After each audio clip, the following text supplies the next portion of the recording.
Hey, how y'all doing? Rashad the Great. I'm back with another video. Today's video is going to be about my opinions on strictly my opinion. This is not factual based. I know sometimes I always give you the facts, but this is strictly opinion based on this one. And it deals with baby step 4. For those who don't know, baby step 4 is 3 to 6 months of savings. But average person, unless you work in 6-7 days a week or have a great job, it's gonna be hard to make that 3 to 6 months.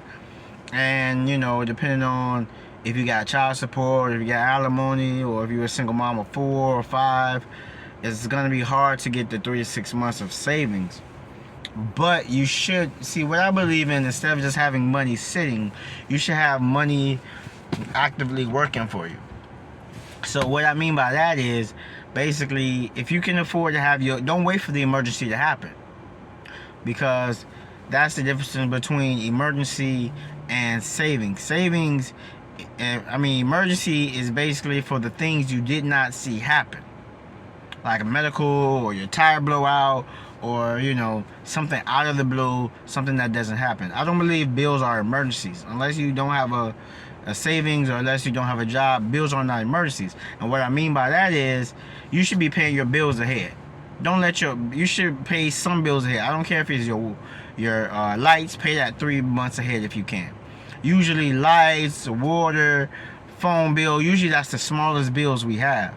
Pay those ahead of time. And there's some bills you can't pay ahead of time. You can't pay food ahead of time. You can't pay that's pretty much the main thing. Food, maybe rent is a little different each month, because I know mine shifts. Sometimes it's $20 less, $20 more. Certain things you probably can't pay ahead, but I believe in paying ahead.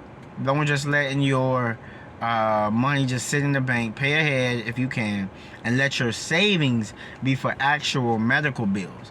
And even then, you have medical insurance, you have health insurance. Some of y'all have health savings accounts.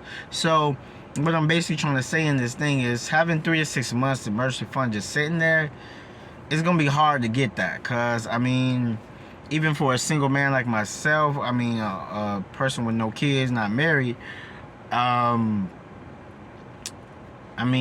I say my bill is about $3,000 or $4,000 a month, it's gonna take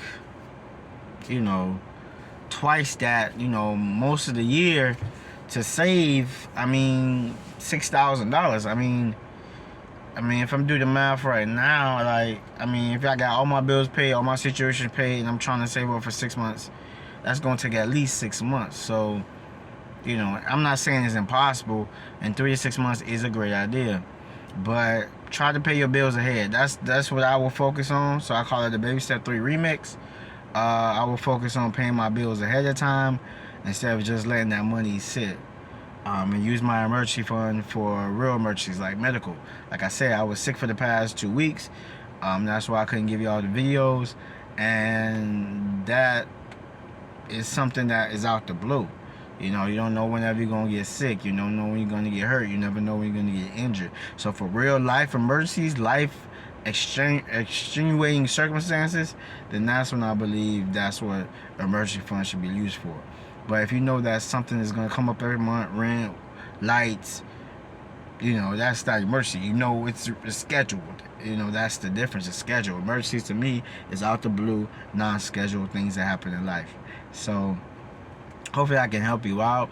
And then again, I'm not saying if you want to do 3 to 6 months, do 3 to 6 months. But don't just have it sitting there. Pay your bills 3 to 6 months ahead. You feel me? And let that 3 to 6 months be for, emergencies, medical emergencies, life-saving emergencies, things like that. House burning down, so you won't have to go get a GoFundMe. But that's all I'm trying to say in this message. Hopefully y'all get the point. Hopefully I can deliver it in the way, and I pray that I can deliver it in the way that your brain and your ears can receive it, in Jesus' name. So y'all have a happy weekend. Have a happy Juneteenth. That's coming up, and I want y'all to be happy and safe, and live a blessed, transformed, debt-free, wealthy, healthy life. That's what I'm here for. That's what my purpose is. Rashad the Great. We out. Make sure you like, comment, subscribe, turn your notifications on. Have a great day. God bless.